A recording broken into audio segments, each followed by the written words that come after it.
phản phá lộc lộc lộc nhất sắc phu nhân phản phá lộc lộc lộc nhất sắc có gì làm gì không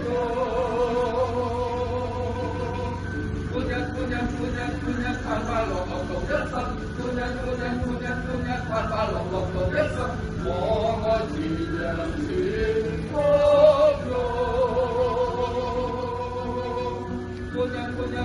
phu nhân phản phá lộc lộc lộc nhất sắc phu nhân phản phá lộc lộc lộc nhất sắc hậu công chỉ thiết luôn phải lộc cầu nhất số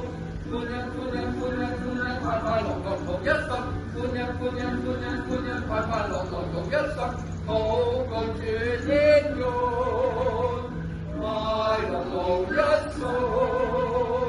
phu nhân phản phá lộc lộc lộc nhất sắc phu nhân phản phá lộc lộc lộc nhất sắc in nhiều cảm đôi phải lộc cầu nhất số phu nhân phản phá lộc lộc lộc nhất sắc phu nhân